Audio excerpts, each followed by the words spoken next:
Pinduli by Janell.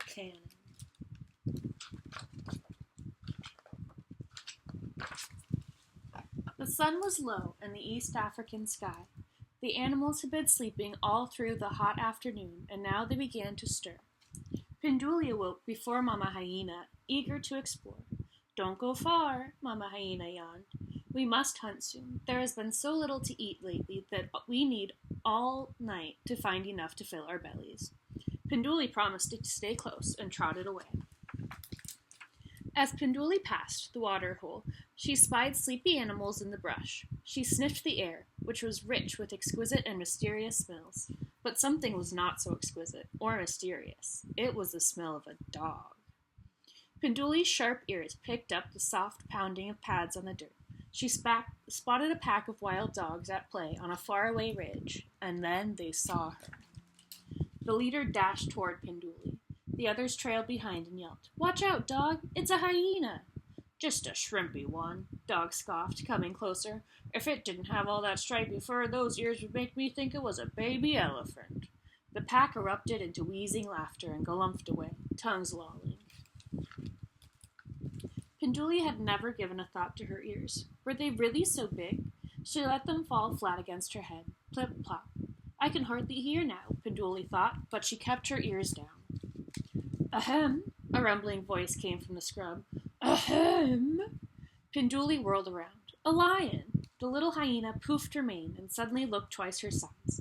She was sure that she was mighty fierce, but Lion just calmly looked her up and down, then leaned his old scarred face nearer and said, "That prickly finch hardly becomes you, young lady." Pinduli's mane flopped as she hurried away. She had never given a thought to her coat. Was it really so scraggly? Pinduli circled back to the waterhole, waded into the pool, and let the water soak into her fur. She figured that when the water ran off, her coat would lie flat. No more prickly fringe. Zebra and the two friends strolled over, their brown eyes glinting at the sight of the soggy little hyena. Pinduli didn't like their amused look. She tried to lower herself deeper into the water and disappear, but she was too late. "If you're going to do stripes, please, please, please work on your symmetry and clarity. Good grooming, not soaking, will take some of that unpleasant haziness out of your patterns," whinnied Zebra. Then the three tossed their heads, dipped their lips into the water, and drank.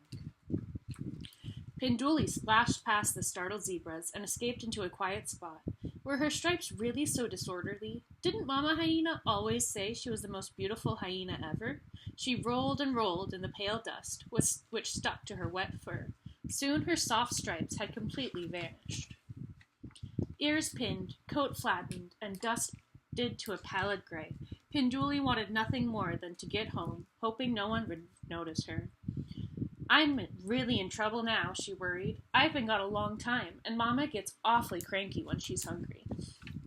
As she headed back to the rocky den, she saw Lion, Zebra, and Dog, along with his rowdy pals, hanging around the water hole. A few wildebeest went there too for an evening drink. "My, it's busy out here tonight," thought Pinduli, edging away from the others. No luck. The animals turned to see who was coming. Their jaws dropped. Their eyes bulged. Pinduli looked around wildly. What did they see? "A ghost!" the animals screamed. "An evil spirit is upon us!" They screamed and ran. "Where? Where?" cried Pinduli as she raced behind them. Feet pounded and dust flew. No one answered. The terrified crowd tore through the thorny bush, over a craggy stone, and, horrified, found themselves at a dead end of a small canyon. They screeched to a halt, huddling closely as they turned to face their worst fear. Dog was the first one to speak. "Oh, great spirit," he howled, "you've come for me. I know it, because I made fun of a young hyena's ears." Their eyes were all on Pinduli. "Ah, so I'm the ghost," she thought. "I'd better get in character before they recognize me." "Go on, Dog," said Pinduli in a slow, deep voice. "The spirits want to know why you would commit such a hideous, awful, atrocious crime." The dog's voice quavered. "I don't know. I guess I was still mad at Fennec Fox for calling me Butterfly Head." Lion joined in. "Please spare us your wrath. I too have spread discord by insulting a young hyena's mane, but Vulture called my own mane mange." Pinduli nodded sagely. Zebra stomped her hoof. Owl told me that my stripes were garish. A tear rolled down her long face. Everyone fell silent. Pinduli's mind whirled as she tried to think of what a ghost spirit might say. Of course, spirits always give tasks and want offerings. She thought, let's see. Okay, Mama will love this. In order to appease bad spirits, you must find your tormentors and make peace, Pinduli called out with authority, and always leave a bit of every meal as an offering. If you do this, I shall never return. She turned and glided away on her tiptoes, trying not to smile. Thank you, called the creatures. We will do as you say. Once out of sight, Pinduli raced home. There you are, called Mama Hyena as Pinduli galloped up to her. You look awful. Pinduli was so glad to be home again. It was worth getting in trouble. She didn't even mind the 5 baths it took to get the dirt out of her fur.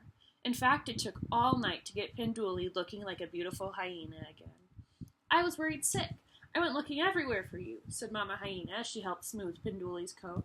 Now that you're all straightened up, we've got to get out and find something to eat. It's already morning, and I'm sure you're as ravenous as I am. Pinduli's stomach growled. That very morning, dog, lion, and zebra searched the wide savanna until they found fennec fox, vulture, and owl. We have come here on the order of the Great Spirit, Dog announced. We must find out why you were so rude to us. Fennec Fox spoke up. I guess I was having a bad day. Serval Cat said I looked like a little fuzzy bat without wings. He nodded to Dog. Your ears really aren't so bad. Vulture ducked his bald head. Marabou Stork called me Moonscape, so I got mad and made fun of Lion. Owl moaned. Adder said my feathery stripes looked more like scribbles. Let's go and find those 3 and get to the bottom of this, said Dog. The oddball crowd went searching and found Serval, Marabou, and Adder. We've come here on the order of the Great Spirit, they declared. Uh-oh, I'm in trouble for laughing at Owl's stripes, hissed Adder. Miss Zebra, do you remember? When I said your stripes were dull, mumbled Zebra. Marabou stepped forward on his stilt-like legs. Lion told me that the glare of the sun on my head hurt his eyes. Sorry, grumbled the big bald cat. Then Dog blurted out, Oh, dear Serval, please forgive me. Serval's amber eyes squinted at Dog. You mean for the time you said that the wind might pick me up by my giant ears and blow me away? He said. Yeah, Dog quipped. Who am I to be talking about ears? He pranced about, flopping his big ears like the wings of a butterfly. Serval burst out laughing, and everyone, including Dog, joined in. From that day on, things had begun to change for Pinduli and her mother. Instead of spending hours hungrily scrounging for meager meals, they found delicious treats everywhere. Look, again! Eggs, fish, fruit, it's a miracle! Exclaimed Mama. As Pinduli tasted the sweet berry, she said, The Great Spirit must be smiling upon us. Mama Hyena looked at her grinning daughter. Wait a minute, did you have something to do with this?